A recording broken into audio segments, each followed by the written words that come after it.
কেমন আছে সবাই? ভালো আছো? অবশ্যই ভালো আছে। দেখো রোদ্র উঠে গেছে, এখন প্রায় 9:30 বাজে। আমি ব্লগ শুরু করে দিলাম। আজকে ব্লগ করছি এই কারণে, আর এখানে দেখো জামা কাপড় সব ধুয়ে টুয়ে লাইন চলে গেছিলো।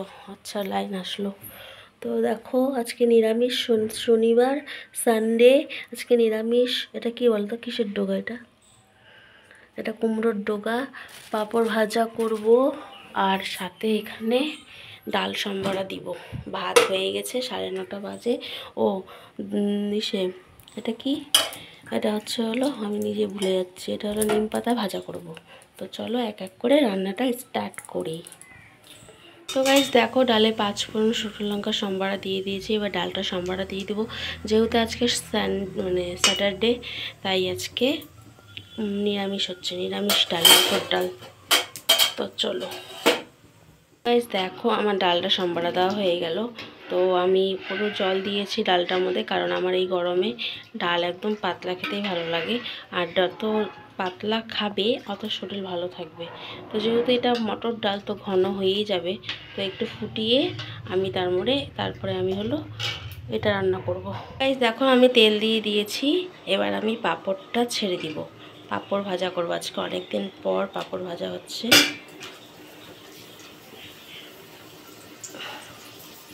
তোমরা কে কে পাঁপড় খেতে ভালোবাসো অবশ্যই কমেন্ট করে জানাবে, ঠিক আছে? যখন পাঁপড়টা ভাজা হয়ে যাবে তখন এইদিকে রেখে দিবে, তেলটা ঝরবে। আমি আগে পাঁপড় ভাজতে পারতাম না। আমার বর, আমার শাশুড়ি ওরা খুব ভালো পারে, কারণ আমি না ভালো পারি না পাঁপড় ভাজতে, তেল থেকেই যায় পাঁপড়ে। তো চলো গাইস, পাঁপড়টা ভেজে নিই। গাইস দেখো, নিম পাতা শুকনো লঙ্কা ভাজা করছি, মরিচ আর নিম পাতা। তো আমার খুব ভালো লাগে খেতে, আমার ছেলেও খায়। আর এটা ভাজা করছি আজকে, যেহেতু শনিবার, সপ্তাহে একদিন নিম পাতা খাওয়াটা খুব দরকার। তো চলো গাইস, এবার এদিকে ডাল হয়ে গেছে, নামিয়ে নেবো। গাইস দেখো, আমি কুমড়োর ডোকাটা বসিয়ে দিয়েছি সম্বারা দিয়ে। 5 ফোড়ন শুকনো লঙ্কা সম্বারা দিয়ে বসিয়ে দিয়েছি। তো এবার এটাকে ঢাকা দিয়ে একটু মশতে দিব। তারপরে এটার মধ্যে মশলা দিয়ে দিব, কি লঙ্কা, আর সর্ষে বাটা। তো সর্ষে বাটা দিয়ে আজকে করব। তো তারপরে একটু চিনি দিয়ে দিব, নামিয়ে দিব। তো অনেকে আরও সবজি দেয়, তা আমি শুধু আজকে আলু দিয়ে করেছি। খুবই টেস্টি খাবার, আমার তো এটা খুবই ভালো লাগে। তোমরাও একবার বানিয়ে ট্রাই করে দেখো, খুবই ভালো লাগবে। নিরামিষের দিন খুবই ভালো লাগে খেতে। তো চলো এটা বানিয়ে নিই। তো গাইস দেখো, আমার তরকারিটা অলরেডি কমপ্লিট হয়ে গেছে। সর্ষে বাটা দিয়ে দিয়েছি, তারপর চিনি দিয়ে লবণ দিয়ে একদম মাখা মাখা হয়ে গেছে। এবার এটাকে আমি নামিয়ে নেব। আমার একটু ঝোল ঝোল খেতেই ভালো লাগে। যারা ঝোল খাও না তারা একটু ঝোলটাকে শুকিয়ে নেবে, কিন্তু আমার এটাই ভালো লাগে খেতে।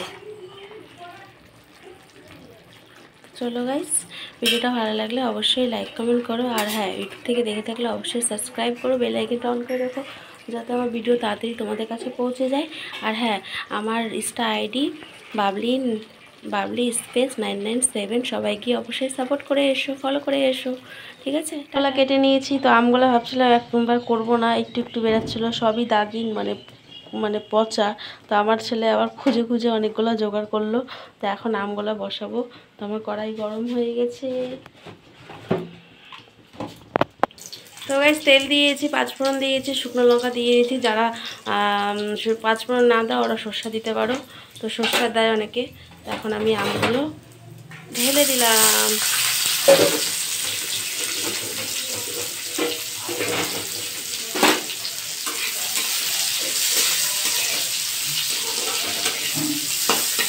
এবার এটার মধ্যে একটু লবণ দিয়ে জল দিয়ে ঢাকা দিয়ে দেবো, সিদ্ধ হবে।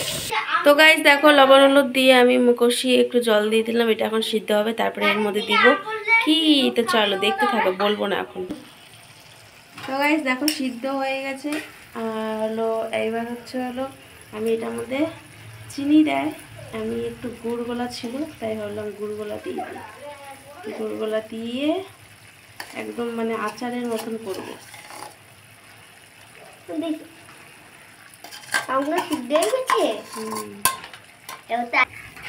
হ্যাঁ, এটা কাঁচা নিয়ে আসবো আসলে।